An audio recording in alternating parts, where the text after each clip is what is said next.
Bueno, buenas tardes, bienvenido a la última conferencia, la conferencia plenaria final. Esta conferencia va a ser dada por Paulo Nogueira. Paulo Nogueira es doctor en teología por la Universidad de Heidelberg, Alemania, profesor del posgrado en Ciencias de la Religión en la Universidad Católica de Campinas. Sus temas de investigación están relacionados con la historia y la literatura del cristianismo en el mundo antiguo, con especial atención en los textos apocalípticos judíos y cristianos. Entre los apocalipsis, además del apocalipsis de Juan, estudia aquellos que relatan viajes al mundo del más allá.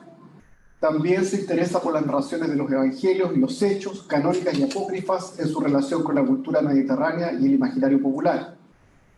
Al trabajar con textos imaginativos, míticos, dotados de mucha fantasía narrativa, y para tratar sus complejas formas de representar el mundo, también se dedica al estudio de la teoría del mito, la metáfora, la magia, así como temas de semiótica, de la cultura, de la teoría de la percepción. Finalmente, estudia también la recreación de textos bíblicos en el arte.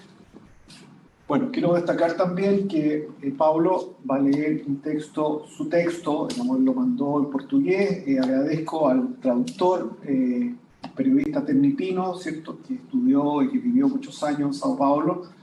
Él tradujo el texto de manera excelente, y ese texto traducido, ¿cierto?, es el que va a leer hoy día Paulo Nogueira. Así que, bueno, le doy la bienvenida a Paulo. Hola, Paulo, buenas tardes. ¿Cómo estás? Buenas tardes, Miguel. Muy bien, gracias. Bienvenido, Paulo. Adelante. Gracias. Y quiero saludar a los amigos del Congreso, a los amigos de la Católica de Chile, a Martín, al traductor que ha trabajado muy bien con el texto. Me olvidé su nombre, perdón.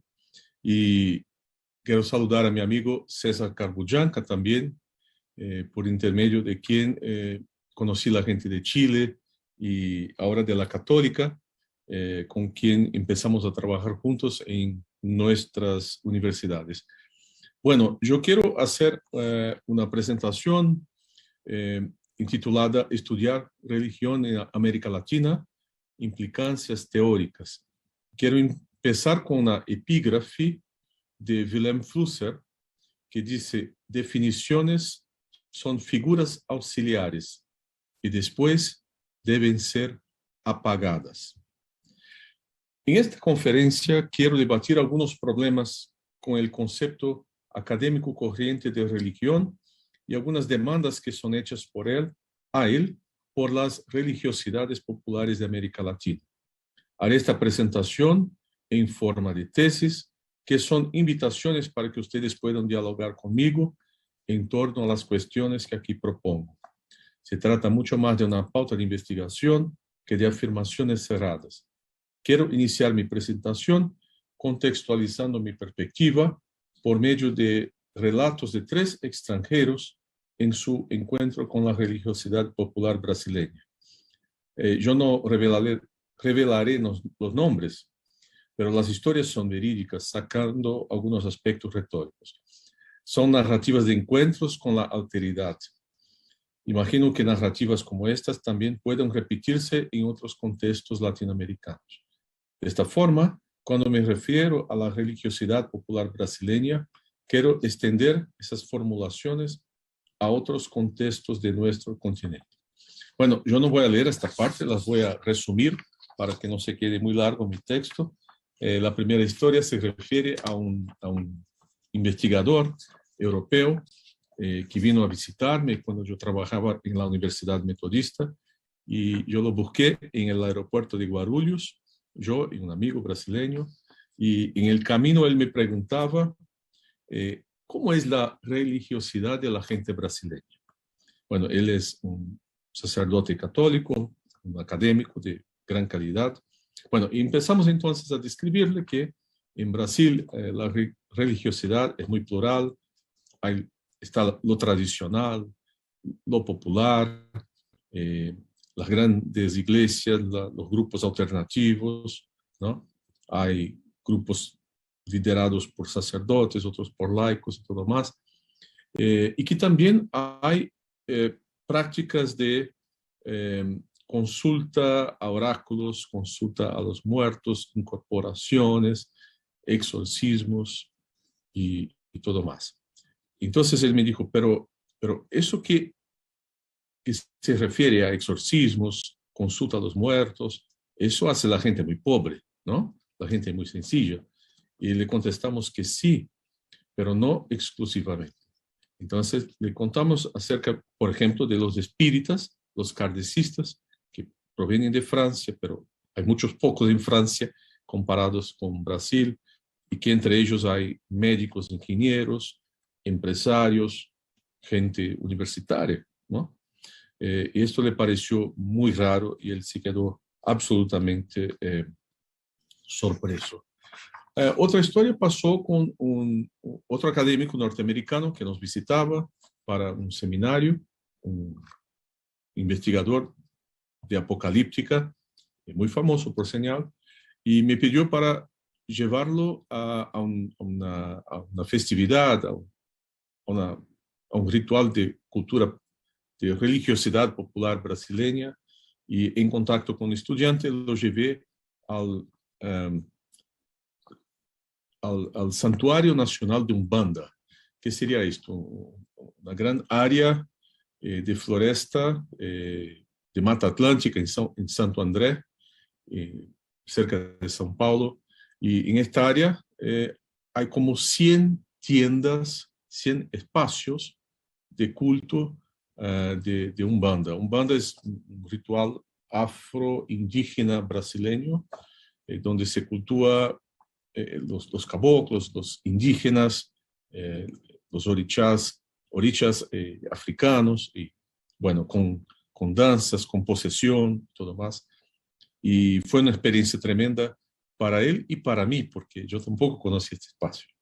Así que cuando una de las 100 casas nos invitó a entrar, para explicar a mi amigo norteamericano, por medio de una traductora, de lo que se trataba ahí, entonces una entidad que llamamos Preto Velho, ¿no? Un negro viejo, incorporó el padre, el sacerdote. Entonces mi amigo tuvo una clase sobre lo que sería la religión de Umbanda directamente de un ancestral africano. Esto para él fue una gran experiencia y confieso que para mí también. Al final, la tercera historia para inspirar nuestra conversa, pasó conmigo mismo en un momento en que yo fui el extranjero, ¿no? Porque yo soy de origen evangélica, soy laico anglicano, de origen presbiteriano, bueno. Y entonces estaba en el barrio oriental de São Paulo, Liberdade. Entonces, es un barrio donde viven los chinos, japoneses, coreanos. Es un barrio muy interesante porque hay buena comida, un comercio muy vibrante, mucha gente en la calle, turistas de todos los sitios de Brasil y del exterior. Pero hasta finales del siglo XIX, o quizás adentro del XX, este barrio era un barrio donde vivían los esclavos, los africanos esclavizados. Y bueno, y en la Iglesia Católica está la memoria de un negro que fue ahorcado. Bueno, y al lado de la Iglesia Católica hay una casa de productos religiosos, una casa con varios pisos, con pasillos, un laberinto, ¿no? Y cuando llegamos, yo y mi hija, que era adolescente en este tiempo, en la última, en el último espacio, el último pasillo, más al fondo, estaba ahí una sala con estantes, y por todas las estantes, imágenes de formas de exus o caboclos, pretos y pretas velhos, o sea, los negros y negras viejos, boiadeiros, malandros, mujeres, las pombagiras, o sea, entidades africanas, afro-brasileñas, afro-indígenas brasileñas, presencias también de San Jorge, Iemanjá, San Jerónimo. San Jorge es Ogún, San Jerónimo es Changó, o sea, hay identidades dobles, ¿no? Y algunos de ellos con imágenes que sorprenden por sus elementos grotescos, como calaveras o figuras que invocan imágenes europeas del diablo, todas muy asustadoras para mi sensibilidad. Entonces mi hija me preguntó, ¿no?, como era adolescente: papá, tú estudias religión, ¿verdad? Ahora me vas a explicar todo eso. Y yo no sabía cómo explicar, porque mis conceptos daban cuenta de clase social, estructura, superestructura, sincretismo o no, lo tradicional, lo nuevo, tránsito religioso, campo religioso, bienes y productos simbólicos. Bueno, yo no tenía condiciones de darle definiciones sobre lo que pasaba. Entonces yo me sentí en este momento extranjero en mi propia cultura. Claro que yo podría haber consultado especialistas en estas religiones, podría haber consultado obras de referencia, pero imagino que la incomodidad desaparecería totalmente. Al final, aún en el campo de estudios en que yo me siento cómodo, cristianismo y el mundo antiguo, tampoco conseguimos entender totalmente las relaciones entre religión oficial y prácticas religiosas populares, entre religión de los textos y religión de los gestos, la relación entre doctrina y magia, los embates cristológicos en concilios y el portar amuletos mágicos que evocan el nombre de Cristo, entre las fuerzas políticas en acción y las producciones mitopoéticas de las comunidades. Y cómo todo eso se relaciona entonces con las tradiciones religiosas politeístas y sus variantes, con el judaísmo y las muchas variantes del cristianismo. Y más aún, cómo articulan la experiencia social de esas personas. La experiencia de perplexidad ante expresiones religiosas de mi propia cultura solamente me evidenció la crisis de los conceptos de religión que yo usaba, derivados de un contexto muy particular, universalizado, pero que nos permite apenas entender la religión de un modo muy particular. Bueno, yo quiero ahora presentar 4 tesis sobre el concepto de religión y los conceptos con que estudiamos la religión. Entonces, la primera tesis, las definiciones y el aparato conceptual moderno de religión son insuficientes para su estudio en América Latina. La investigación contemporánea sobre religión se encuentra delante de una tarea muy fácil. Una tarea muy difícil, ¿verdad? Nunca fue tan urgente aplicar a eso que llamamos religión.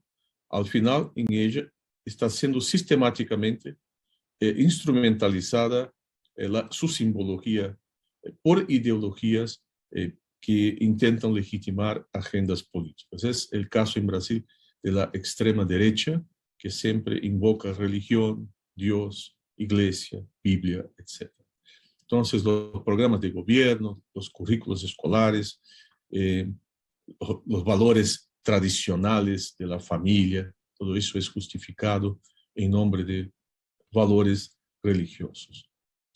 Nos llama la atención que mientras para la sociedad la religión es un tema urgente, ¿no?, es el centro del debate político en Brasil, que demandaría análisis crítico, estudio intensivo, para la academia, la religión sigue siendo un asunto nebuloso, cuando no elusivo, a tal punto que teóricos le niegan la existencia. Es un hecho que religión es un concepto desarrollado en la modernidad, aunque tenga precedentes antiguos y medievales. Y es que, antes de todo, es un concepto que vale apenas en tercera persona, como nos acordó de esto Martin esta mañana, con una cita de Jonathan Smith. O sea, es religiosa aquella persona, aquella comunidad, este grupo que yo así designo. Pero estas personas no se reconocen en esta definición. La tendencia de la gente joven en Brasil hoy, creo que sería lo mismo en Chile, es decir, que no tienen religión, sino quizás una espiritualidad, ¿no? Entonces, ¿cómo lidiar con un campo de estudios en que su objeto es urgente, que fundamenta pautas políticas y ambientales, pero que por otro lado no se reconoce en su autonomía? Los estudios académicos, como sabemos nosotros, son lentos, poco ágiles en la capacidad de ajustar el foco en objetos dinámicos e inquietos. La academia se hace por sedimentación de conceptos adentro de tradiciones formuladas, estudiadas y defendidas por escuelas, que por su vez están inseridas en departamentos, que producen periódicos y que por su vez se insertan en disputas con otros departamentos y producciones intelectuales que defienden conceptos alternativos. No esperemos, por tanto, de los programas de posgrado en Ciencias de la Religión de Brasil, quizás de otros sitios en América Latina, que tengan ellos esta agilidad epistemológica. Sin embargo, el problema que apuntamos aquí, un problema de todo cuadro conceptual académico de descripción de la realidad, es todavía más grave en el caso del estudio de la religión. El concepto de religión empleado en los estudios hechos en América Latina es, en mi opinión, incompatible con los desafíos presentados por lo que se llama campo religioso latinoamericano en su enorme presencia social, dinamicidad cultural, por sus matrices africanas, indígenas, ibéricas, en acción en su constitución, y por el lugar sociocultural y semiótico donde es producida, o sea, la periferia. Mi argumento es que estudiamos religión en América Latina con conceptos más adecuados al contexto de centros urbanos de Europa Central y de Estados Unidos. O sea, si quiere para estudiar religión en el sur de Italia, España o Portugal, los conceptos serían adecuados. Bueno, ¿cuáles serían sus características entonces? Los estudios de religión en América Latina son pauteados por el concepto moderno de religión de origen filosófico, sociológico y teológico. En él encontramos cosas tan dispares, pero de alguna forma articuladas, como énfasis en la cultura, en la cultura y en el estado secular, perspectiva histórica evolucionista, procedimientos de interpretación cientifista y distanciada de las expresiones religiosas. No tenemos la pretensión de reconstruir la concepción, la historia de la concepción, de esta concepción y su genealogía, pero apuntaremos algunos de sus aspectos más críticos para el estudio de la religión en contexto latinoamericano. En el contexto brasileño en especial, el contexto intelectual brasileño, que es de inspiración moderno-secularizante, la religión, por un lado, es, en la mejor de las hipótesis, valorada por conducir a algo que no es ella, como la justicia social, emancipación o una comprensión más amplia de una dada sociedad. Pero religión en sí misma no es el foco. Por el otro lado, religión es analizada en la perspectiva de que la psiquis y la sociedad serían mejores si ella no existiese más. O sea, se estudia religión para llegar a comunicarse con la sociedad o conocerla, o se estudia imaginándose que sería mejor si la sociedad no fuera más religiosa. Esa doble perspectiva se combina de varias formas y grados, desde estudios en que religión es una forma de comunicación con estratos de la sociedad que todavía necesitan de sus referencias para reflexionar pautas seculares, del ámbito de la política, de la educación, de los derechos civiles, hasta análisis que se enfocan en los daños causados a las democracias por resquicios religiosos obscurantistas y autoritarios en las sociedades. Yo llamo esto de una mirada privativa de la religión, de entender que religión es algo de menos, de una experiencia o una expresión deficiente, como un resquicio. y que esto se constituye a partir de la mezcla de un ideario moderno de secularización con un esquema evolucionista. De esta forma, religión en una sociedad y aún más en sociedades cuya modernidad avanza muy lentamente, es considerada como una indeseable reminiscencia, algo ciertamente a ser modernizado, cuando no superado, con el saber humanista y científico. Ese paño de fondo cultural europeo y elitista explica no solo la relativa ausencia de departamentos de estudios de religión en las universidades brasileñas, como también el distanciamiento con que el tema de la religión es abordado en ellas. Y para sorpresa nuestra, este distanciamiento aséptico y moderno también se hace presente en programas de posgrado en ciencias de la religión. Entendemos que religión es un fenómeno multifacetado y complejo, que ninguna definición o rehúsa a la definición puede agotar. Tampoco los esquemas como estructura, superestructura, pueden determinar el lugar de la religión en la vida psíquica y social, aunque religión pueda ser determinada o determinar aspectos de la vida social. No podemos de forma alguna huir de la tarea de definir religión y de establecer conceptos y cuadros teóricos para su estudio. En nuestro caso, todavía debemos evaluar si los conceptos traídos de contextos dichos secularizados y desencantados son los más apropiados para su análisis en el contexto histórico, cultural latinoamericano. 2. Religión es producción dinámica y polisémica de textos mitopoéticos. La definición moderna y secularizante de religión tiene dificultades en entender las formas de expresiones religiosas, en especial los textos mitopoéticos. Con el advenimiento de la racionalidad y de la ciencia moderna, los textos y expresiones religiosas pasaron a ser confrontadas con los criterios de obtención de saber racionales y científicos.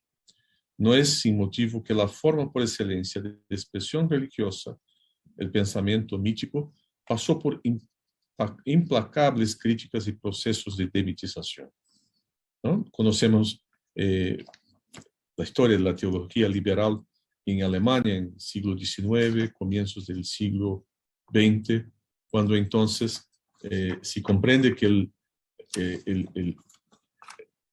que, por ejemplo, el lenguaje de la escritura, un lenguaje de característica mítica, de estructura mítica, pasando entonces por la crítica bíblica, debe entonces ser corregida y sustituida por la factualidad histórica o por categorías filosóficas más adecuadas al pensamiento contemporáneo. El caso más extremo es el de Rudolf Bultmann con su proyecto de demitización, ¿no? O sea, religión, para expresarse en el mundo contemporáneo, tendría que abandonar su propio modo de expresión, lo mitopoético, y transformarse en cuerpo doctrinal, sistemas éticos, proposiciones emancipatorias, etc. Religión en América Latina es, por su vez, un ámbito de dinámica y acelerada producción de textos. Cuando yo hablo de textos, aquí pienso en el sentido semiótico amplio, ¿no? De signos estructurados y jerárquicamente. Entonces, son textos aquí también, danzas, imágenes, rituales, organización simbólica de espacios. Entonces, las comunidades y grupos religiosos de las más diferentes tradiciones religiosas, en procesos sincréticos entre sí, producen oraciones, narrativas, cantos, bailes, rituales de magia, rituales de culto, organizan espacios sagrados, adornan los cuerpos con indumentarias repletas de símbolos y experimentan estados alterados de conciencia. Esa potencia de producción simbólica ocurre principalmente en el ámbito de la religiosidad popular, en especial en las periferias de los centros urbanos de América Latina. Hablamos de producción simbólica acelerada a partir de presupuestos de la semiótica de la cultura, cito aquí Yuri Lotman, que considera que los lenguajes modelizantes de segundo grado, como es el caso de los lenguajes religiosos y de las artes, son propensos a la producción polisémica, a la creación de nuevos textos. Según ese modelo de cultura, en las periferias de los sistemas culturales se encuentran textos interlocutores asimétricos, con diferencias de códigos y de pertenencias al sistema. Es en esa periferia de la cultura que se inician los procesos de traducción de un sistema a otro, donde se producen nuevos textos y prevalecen lagunas y aspectos no traducidos que generan lo imprevisible. Esta dinámica semiótica acelera la producción marcada por la indeterminación. O sea, en el encuentro de elementos de un sistema cultural con otro al margen, pensemos un ritual de origen afro con un ritual indígena o pentecostal, qué sé yo, ellos tienden a desestabilizarse produciendo textos inéditos. Religión, por lo tanto, aun cuando cultiva memorias ancestrales, lo hace adentro de esta dinámica de producción de nuevos textos en las periferias de los sistemas culturales. En el caso latinoamericano, la producción es todavía más potencializada debido a los procesos de encuentro de textos de diversas proveniencias, o sea, adentro del sincretismo productivo que resulta de estos encuentros. En Brasil se habla tradicionalmente de matrices religiosas en relación, la indígena, la africana y la ibérica. Entendemos que se trata de un modelo muy simplista, teniendo en consideración que cada una de esas matrices sea por su vez dotada de pluralidad y complejidad. Sin embargo, en ese cuadro multiétnico, en la confluencia y fricción de esas memorias, estos textos son evocados, desestabilizados, produciendo textos religiosos en contextos urbanos específicos, generando textos híbridos que por su vez entrarán en fricción con otros textos y así indefinidamente. Según este modelo semiótico de aceleración de la producción textual en las periferias de los sistemas culturales, según este modelo se indica la riqueza cultural de una sociedad, su vitalidad. O sea, lo que para un sistema, una concepción moderna de religión sería un resquicio indeseable, en esta perspectiva sería la afirmación de la vitalidad, del dinamismo y de la pluralidad de producción religiosa de una sociedad, o sea, su potencia cultural. Tercer punto, tercer tesis, la magia necesita ser reincorporada al concepto de religión. Si hasta el comienzo de la modernidad, religión era asociada a obligaciones rituales, a partir del siglo XVIII, bajo influencia del protestantismo, ella pasa a ser ligada a un concepto intelectual e intimista. Religión pasa a ser determinada por conjuntos de saberes, por contenidos de orden dogmático o confesional, que deben encontrar adhesión en el individuo. Ya en el siglo XIX, en el auge del colonialismo y del pensamiento evolucionista europeo, el concepto de religión pasa por una segunda gran depuración. Es separado de la magia. Magia es un fenómeno típico de sociedades no modernas, no europeas, o sea, excluido de la civilización. Esa depuración también se pasa internamente. Al final, ¿quién practica la magia en Europa? Inmigrantes venidos de las colonias a los centros culturales, cuya religiosidad debe ser controlada. Al final se trata de una religión primitiva y salvaje.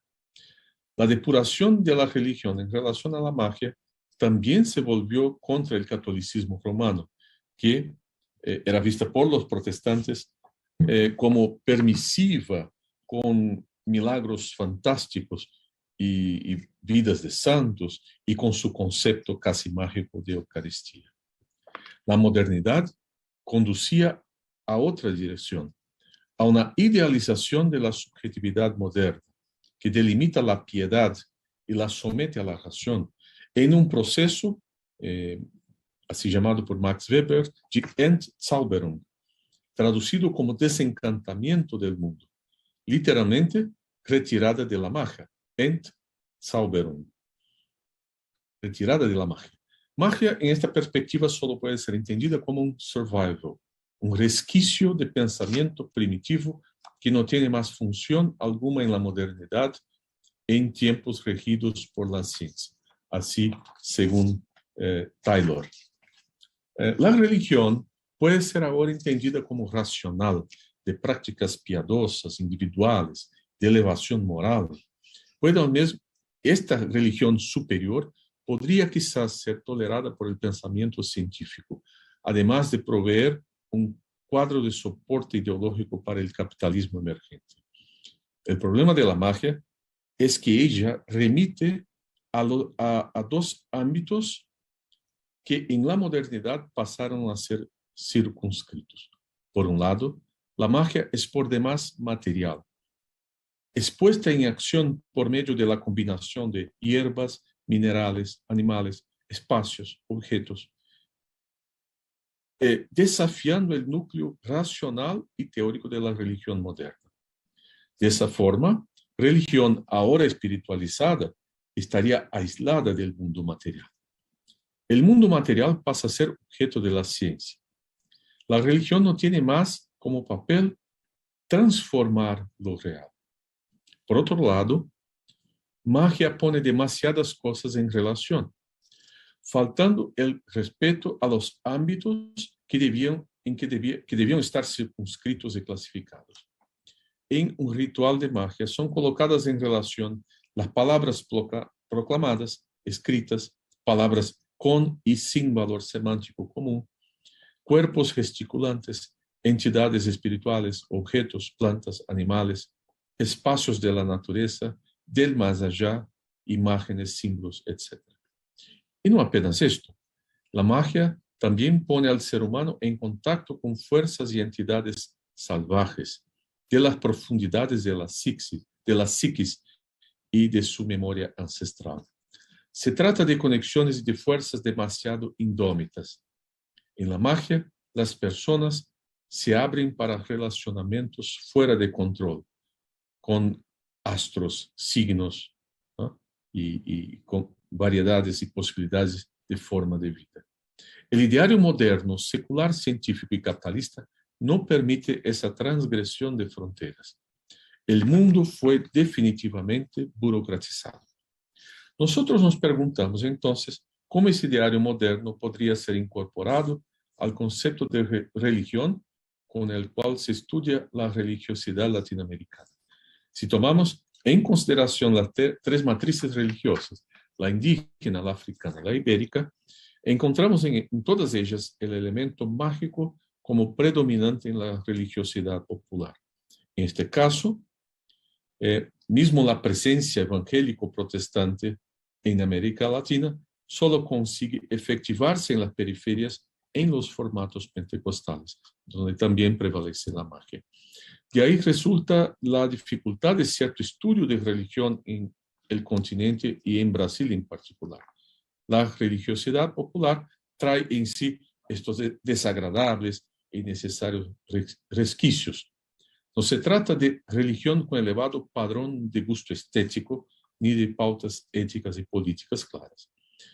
Esta falta de sintonía es acentuada por el uso de ciertas metáforas en el ámbito académico, como mercado de bienes simbólicos, ¿no? Inspirado en Bourdieu, o seguidores de cierto líder como sus clientes.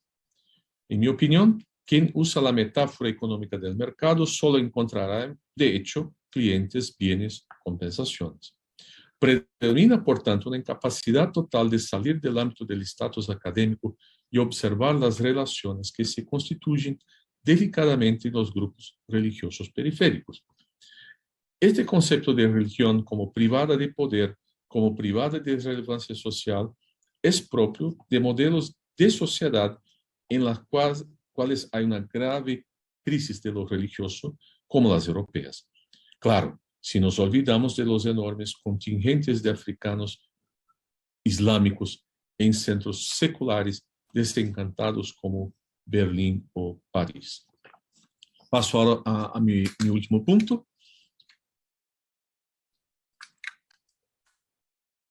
4. Religión todavía se refiere a relaciones con seres sobrenaturales o más que humanos.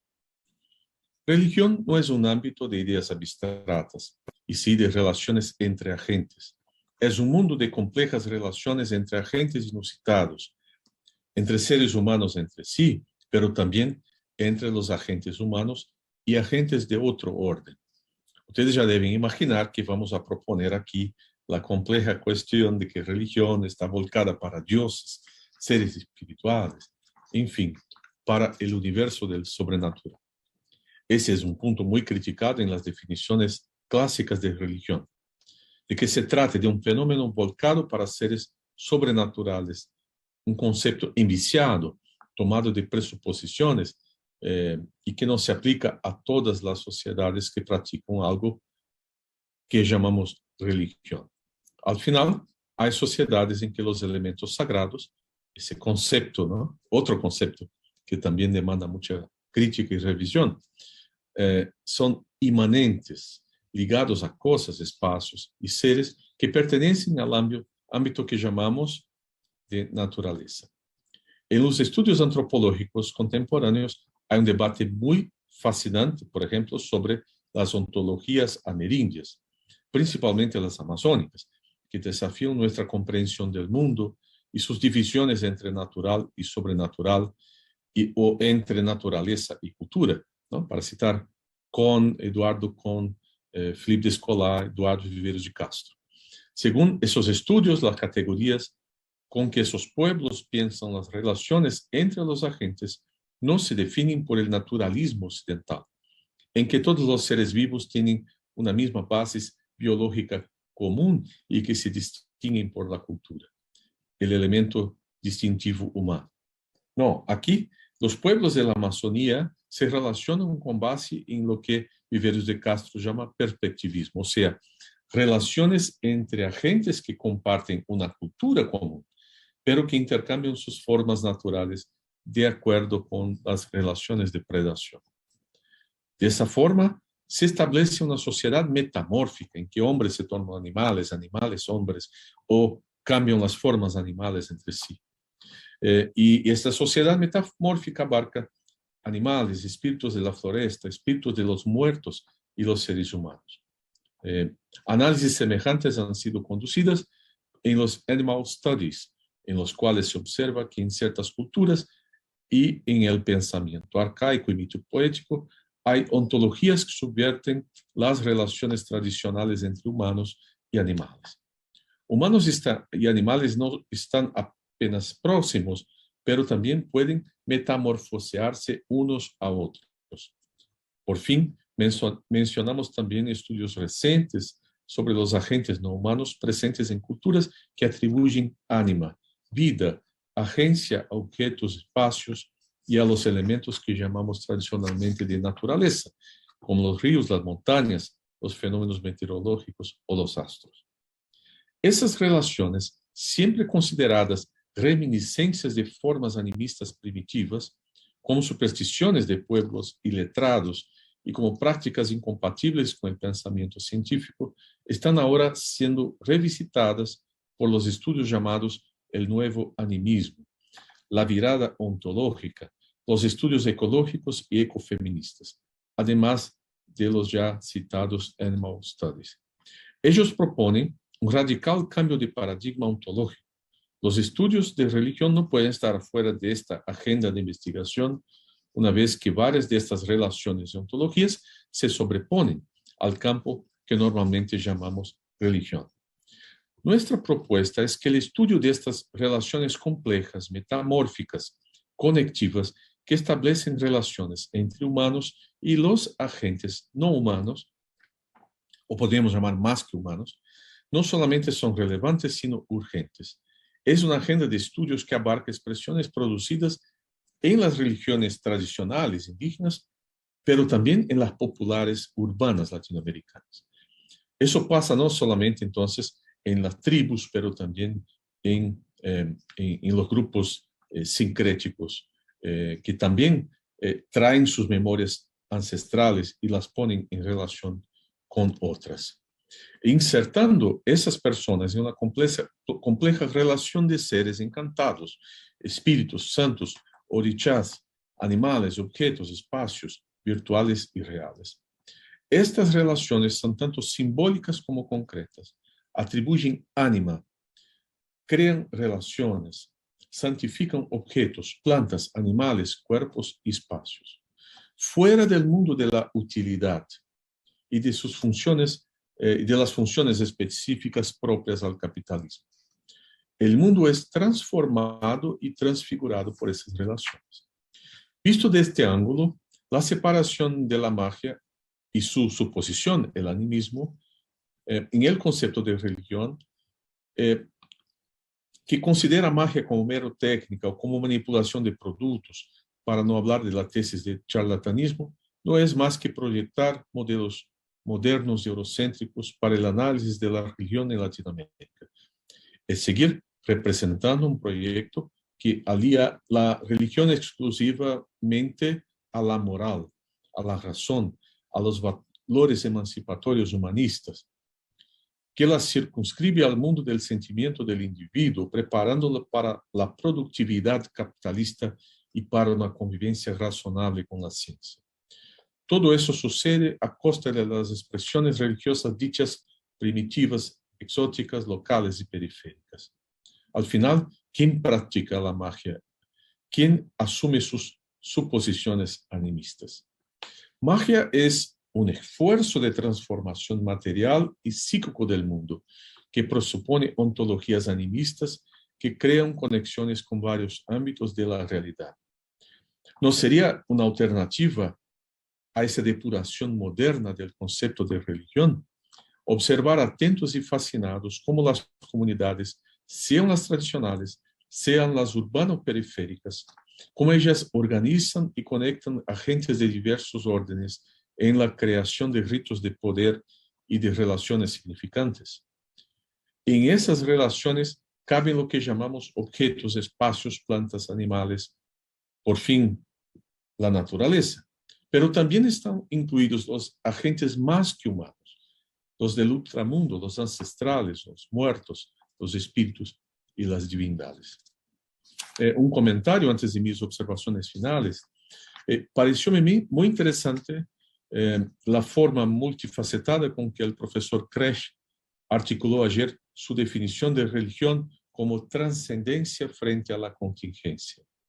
Me gustaría proponer una alternativa como forma de establecer diálogo con él y con su erudita exposición, proponiendo la fórmula inmanencia frente a la contingencia. Esta propuesta es inspirada en el libro póstumo de Marshall Salins, en que él insiste que más allá del ámbito de las religiones del axis del periodo axial, o sea, la religión de todos los pueblos del planeta que no son los del periodo axial, ¿no? De las grandes religiones, budismo, cristianismo, judaísmo, Grecia, ¿no? Que en todas ellas prevalece una relación inmanente con el sagrado. Concordamos que la contingencia, ¿no?, que en el lenguaje de Salins es la finitud, o sea, la mortalidad, es la origen de la religión. Sea en la filogenia, la percepción de la mortalidad en los primeros sepultamentos del Homo sapiens y del Neandertal, sea en la ontogenia, la percepción de la mortalidad de cada uno de nosotros, sea en América Latina, en la sociogenia, sociedades originadas de matanzas y genocidios. ¿Trascendencia o inmanencia? Bueno, un tema por demás completo para una conclusión aquí, pero yo apostaría que hay en las religiosidades latinoamericanas una tendencia de traducir en relaciones inmanentes los elementos trascendentes de otras religiones. Al final, los orishas comen, son sexuados. Las entidades espirituales incorporan y conviven con sus devotos, ¿no? El sagrado se manifiesta en tabaco, en ayahuasca, en elementos vegetales concretos. Bueno, encierro mi comentario. Observaciones finales. Nuestra presentación es apasionada por religión y la religiosidad, pero no es romántica. La religión corre peligro y muchas de sus versiones causan daño a las personas y comunidades. Su relación con las ideologías políticas es siempre tensa. Las izquierdas son incapaces de comprenderla, convidándola para diálogos desafinados. Y los pentecostales, ¿qué hacer con los pentecostales? ¿No? ¿Por qué todavía crecen tanto? ¿Y por qué no les gusta la izquierda? Son las preguntas que se hacen en Brasil ahora, ¿no? Del lado de la derecha, o de las derechas, nos choca la pornográfica alianza entre su ideario político con líderes y grupos religiosos en torno a pautas abyectas. El fundamentalismo religioso, el lado B del disco de la modernidad, su efecto colateral más evidente, invade el escenario religioso latinoamericano una vez más. El crecimiento de la intolerancia religiosa en nuestras sociedades es asustador. Todo eso muestra que tenemos que estudiar religión en nuestro continente intensamente, en diversas perspectivas, sin respuestas hechas y conclusiones fáciles. Los instrumentos teóricos y conceptuales que usamos están agotados y envejecidos. No nos sirven más. La valoración y revitalización de la polisemia religiosa, acompañada de políticas de tolerancia, se hacen urgentes. Pero eso solo puede pasar si abandonamos la exclusividad del uso de conceptos poco llegados a nuestras culturas, a esa consideración distanciada y depreciativa de la religión como un resquicio indeseado. Religión tiene que ver con el centro dinámico de las culturas latinoamericanas, principalmente en las periferias. Estudiamos religión porque religión nos importa. Muchas gracias.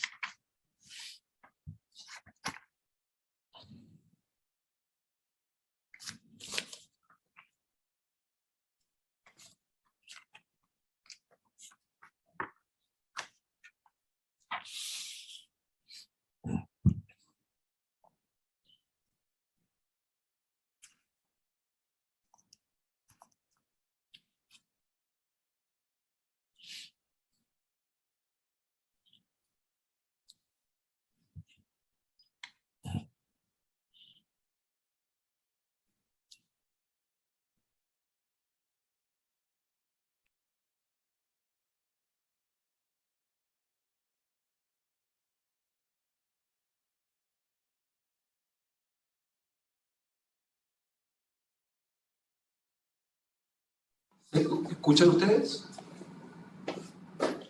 ¿Escuchan? Así. Joaquín, escucha. Breno, ¿escuchas? Sí, professor. Graças. Adelante, adelante, Breno, con tu pregunta, por favor. O comentário. Eu agradeço, professor, mas eu estava só aplaudindo a conferência. Perfecto. Ya, yo pensé que estaba levantando la mano. Não, não. Graças, Ya. professor. No, nada. A ver, yo voy a hacerte una pregunta bien simple, Paulo. ¿Sería correcto denominar lo que tú has hecho hoy día como una fenomenología de la religión?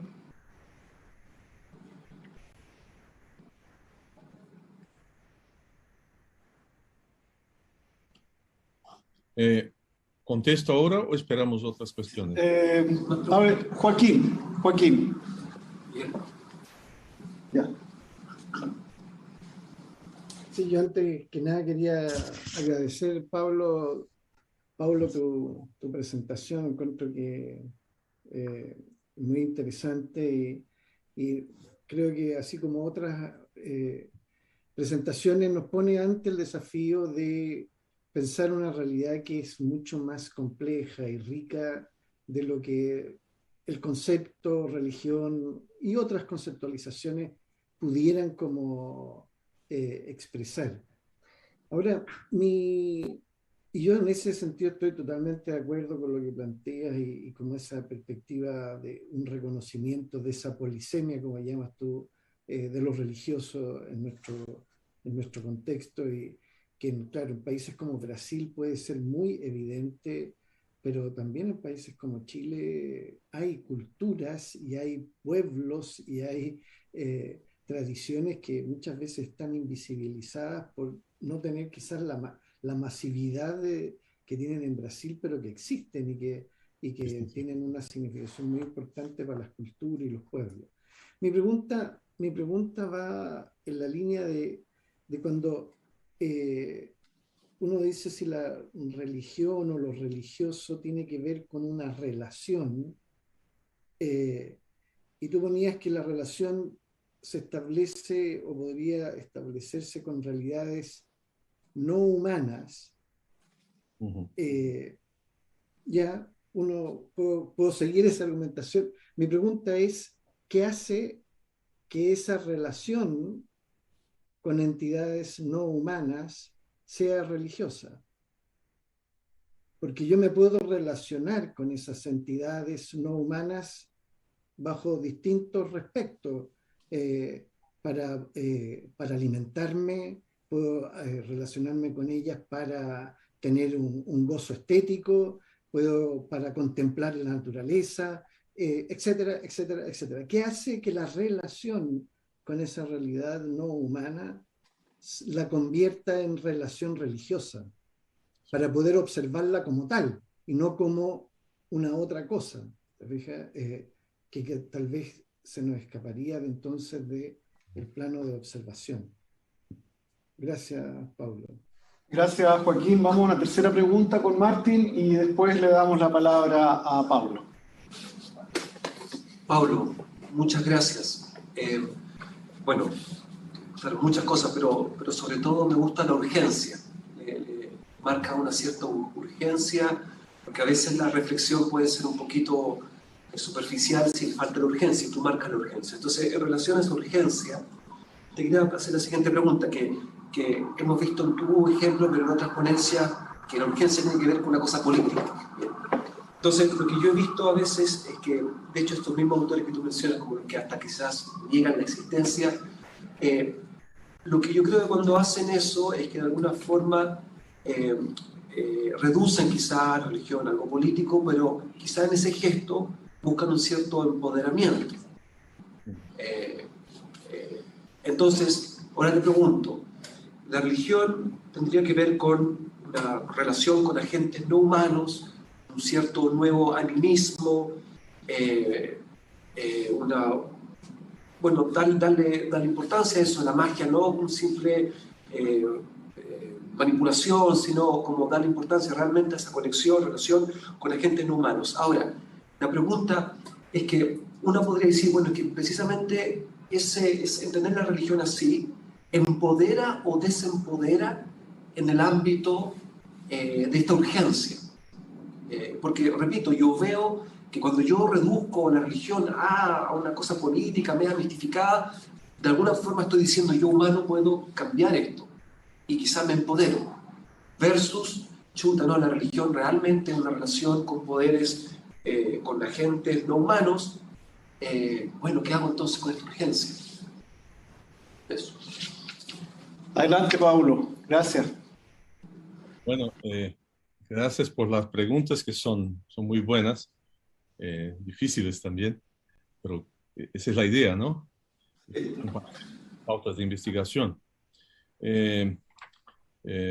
Cuanto a Miguel, yo estoy aquí en mi programa de posgrado cercado de fenomenologistas muy competentes. Ceci y Breno lo saben. Y así que yo no hablo de fenomenología acá. porque ya están 2 o 3 tipos que saben mucho de esto. Algo más hermenéutico semiótico, ¿no? Como han percibido con la parte teóricamente quizás más fuerte de mi trabajo fue esta de la cuestión polisémica textual, que ahora yo intento suplementar con la cuestión ontológica. No se trata solo de producir sentidos, sino también de producir relaciones, de producir presencia, ¿no? Yo y un otro profesor acá, somos vecinos de oficina acá, estamos planeando un artículo sobre religión como presencia y como relación. Quizás eso puede dialogar bien con la perspectiva fenomenológica. Pero la cuestión es salir un poco del relativismo lingüístico, relativismo cultural, ¿no? Y entender esta producción de sentido adentro de relaciones. Son relaciones significativas, ¿no? Adentro de las nuevas ontologías. Yo sé que la cuestión de las ontologías y de las semióticas no conversan bien, pero hay que intentar encontrar un camino alternativo ahí, una negociación conceptual, aunque eso sea siempre un riesgo. Y Joaquín, cuando tú decías de que en Brasil es más evidente que en otros sitios quizás, yo me acuerdo de una presentación de un sociólogo de la religión de Chile, Luis Bahamontes, ¿no? ¿Es de la Católica o no? No, es de la Chile, la Universidad de Chile. Bueno, y sus investigaciones van en esta misma dirección.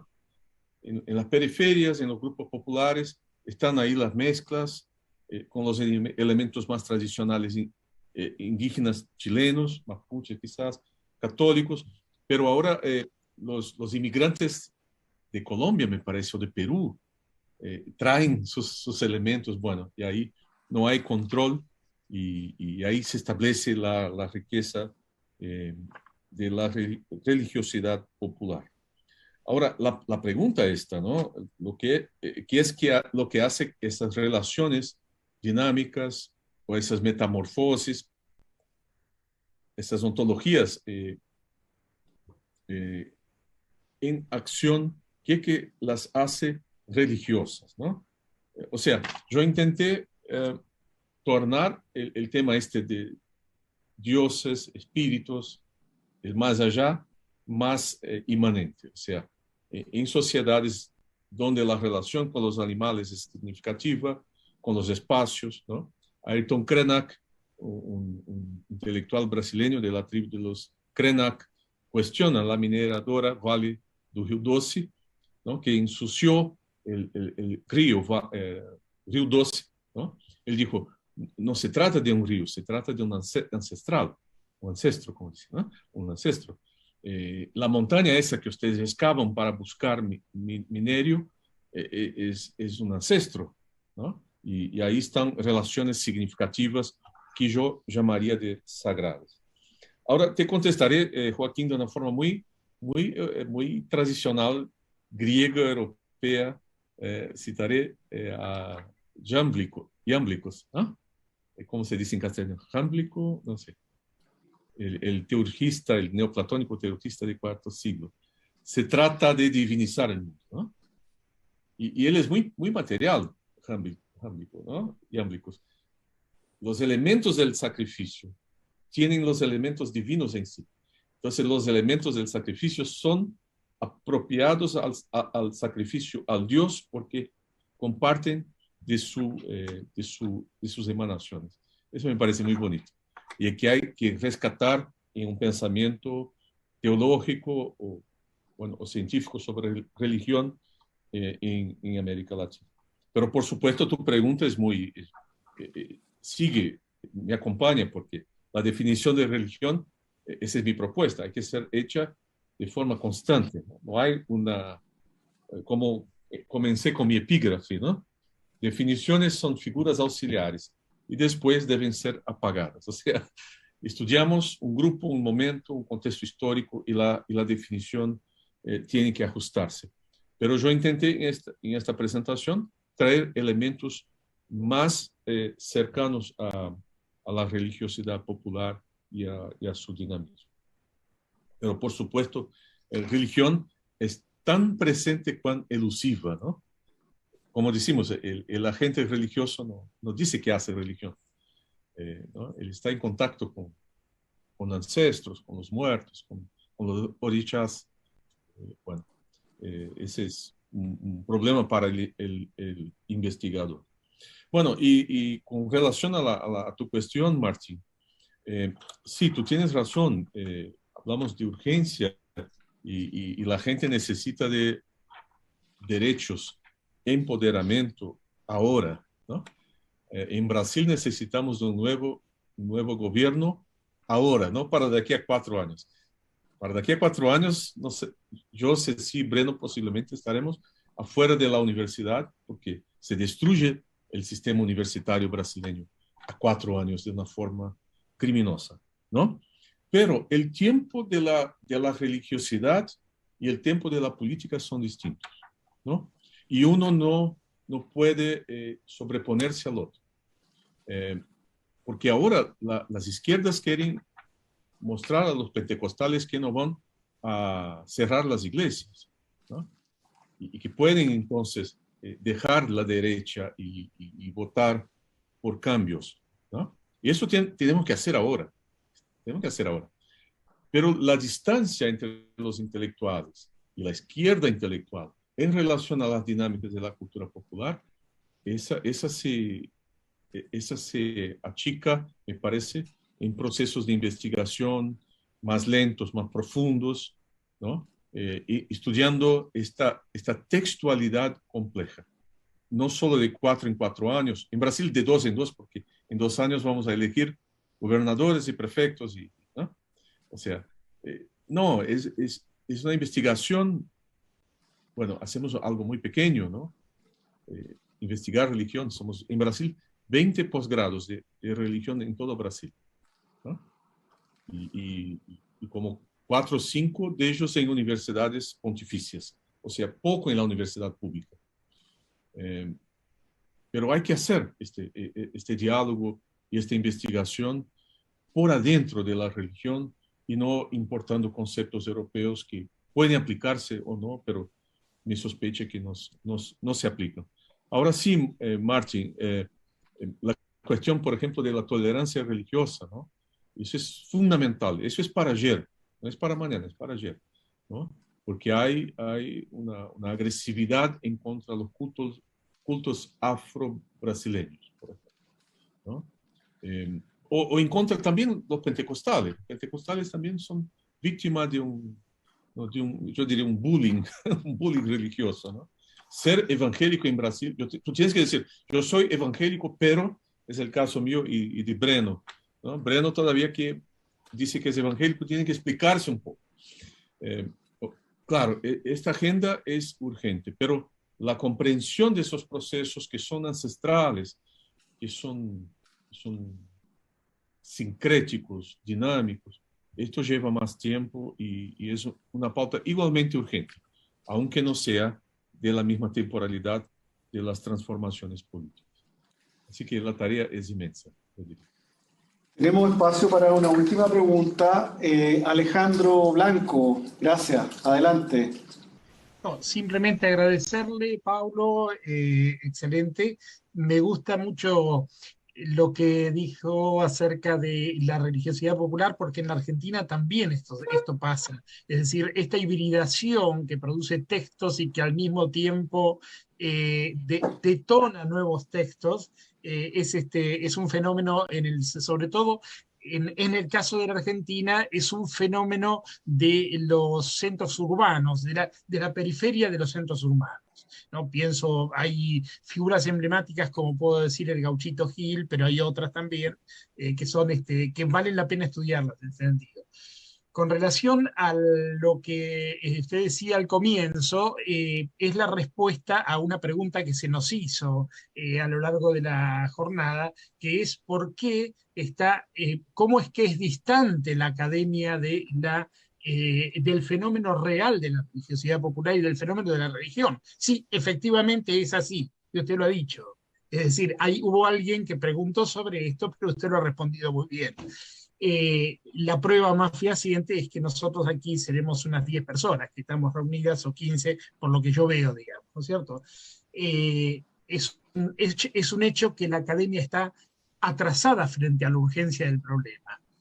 Con relación a lo que usted dijo, yo entendí, corríjame si no es así, que oponía el modelo de contingencia-trascendencia, es decir, algo así como que la contingencia de alguna manera habría o podría abrir a la trascendencia. De alguna manera usted lo pone diciendo contingencia-inmanencia, es decir, la contingencia devuelve a la inmanencia, y en ese sentido devuelve a lo sagrado, ¿verdad? Devuelve a lo inmanente lo sagrado. Y en ese camino estaríamos, si esto es así, estaríamos en el mismo camino. Paulo, ¿alguna frase final? Sí, muchas gracias, Alejandro, por tus comentarios, que me encantaron. Y sí, me gusta escuchar que aquí en Argentina hay una percepción de que la religiosidad está muy, muy actuante también. Mi amiga Flavia Soldano, quizás esté por ahí nos escuchando, dijo ayer en su presentación que en Argentina, en Buenos Aires, todo es muy secular. Bueno, por supuesto, en São Paulo también la clase media es muy secular, pero no nos olvidemos que se consume Internet, en la web, religión, espiritualidad. Y yo me quedo más tiempo de lo que me gustaría en las redes sociales, y hay mucha religión. Mucha religión, no la tradicional esta que yo he presentado acá, pero igualmente dinámica, polisémica, etc. Y que necesita de instrumentos muy ágiles para la interpretación. Ahora viene el metaverso, ¿no? El metaverso, las medias, esos aparatos todos que nos ponen en contacto, y todo ese universo de los muertos vivos, de los filmes de terror, de Marvel, de superhéroes. O sea, religión está también en este universo secular, en el caso de las clases medias de grandes ciudades como Santiago, São Paulo, Río, Buenos Aires, Lima, ¿no? Así que el tema, me parece que ahí quizás necesite un acercamiento distinto, pero es igualmente relevante. Muchas gracias, Alejandro.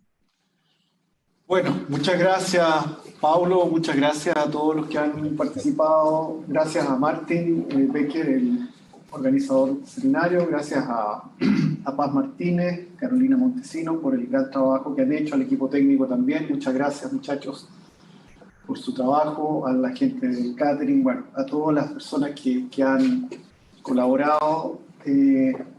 Damos las gracias también a quienes nos han acompañado estos 2 días de seminario. Todas las exposiciones quedarán disponibles en nuestro canal de YouTube. Muchas gracias, hasta pronto.